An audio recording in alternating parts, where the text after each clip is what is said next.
everyone, this is Wayne. 我係香港人，你呢?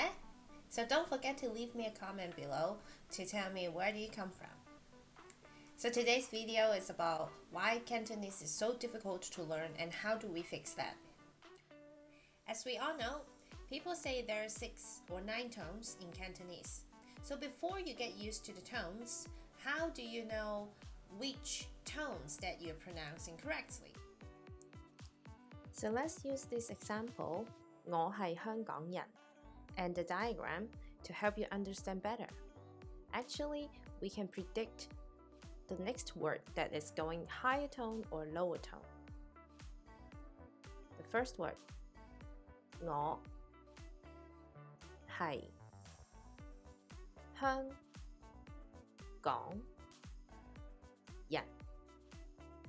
So once you establish the first word of the sentence, in this diagram, you can understand better than just thinking about which tone is higher or which tone is lower. By using this method, you can predict the next word and try to pronounce it ups and downs, not too much option, so you cannot get too far from that. Another way to make your own notes like this one is to put a plus to represent higher tones, which are the first, second, and third tone. A minus to represent those lower tones, which are fourth, fifth, and the sixth tone. These are the way to help yourself get used to the tones before you really can master it.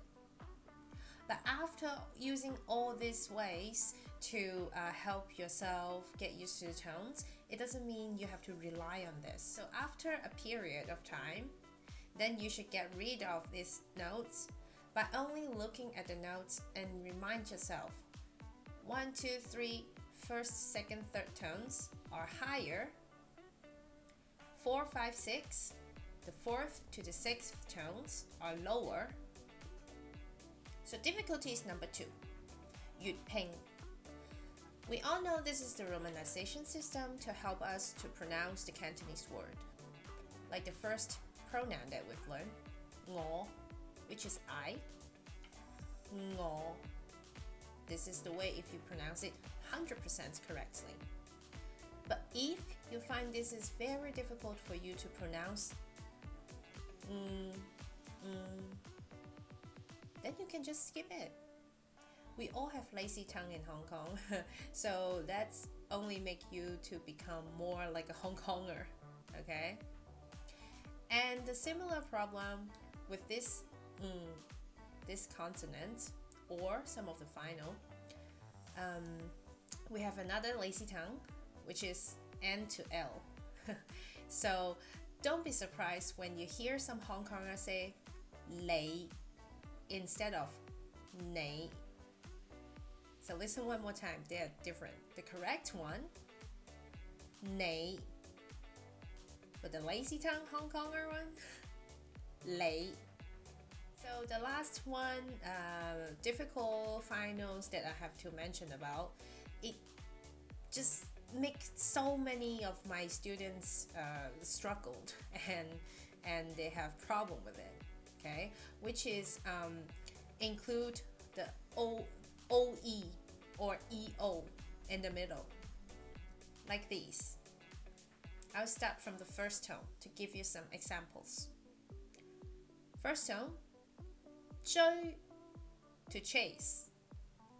Second tone, 水, water. Third tone, 去, to go. All of the above I've mentioned are related to 粵拼, okay? These are the difficulties for 粵拼. So just be careful of those, then you'll be fine. Difficulties number 3, particles. We have tons of particles. Verb particles to show like tenses in English, to tell the timeline. Or the sentence final particle. So both of these two topics are quite big. So follow my video and then I will teach you more about it, and I have a clear table to show you everything. And for now, I would suggest you guys, for the sentence final particles, just remember it by heart at this moment, okay?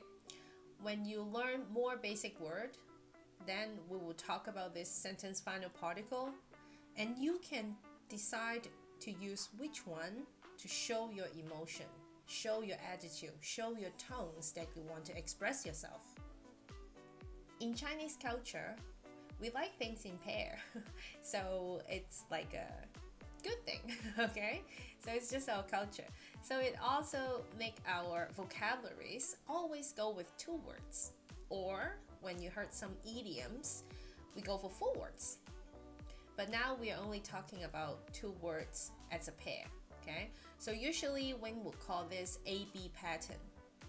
If this vocabulary is about an action, so the first word, A, the first word, will always be the verb. Just like this one, 食飯, 食飯. The first word, 食, is to eat. The second word is a noun, 飯.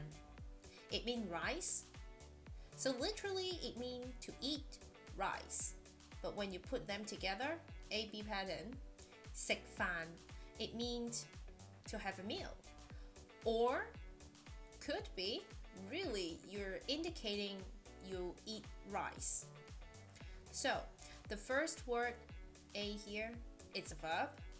So the verb particle should put between them. Okay?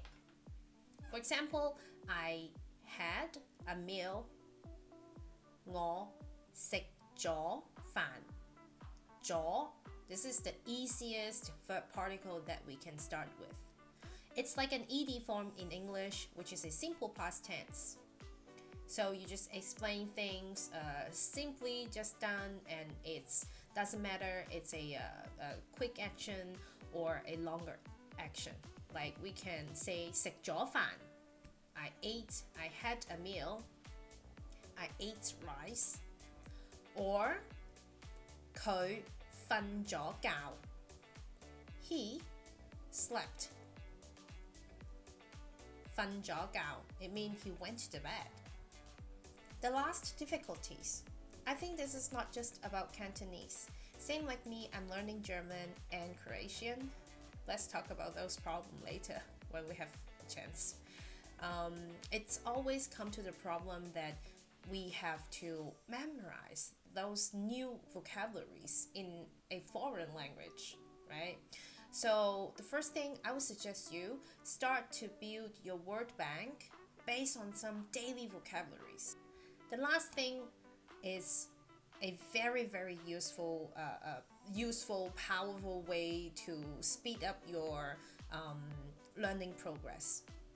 I mean, if you are already learning the basic, then you can start to form some sentences by yourself, like simple sentences. Then you can do this. Just like me, I'm doing the same thing when I learn German. One day, one sentence to conclude the day. Okay? Even if that day got nothing special, just normal routine, you can write, today it's a good day. Today I feel tired.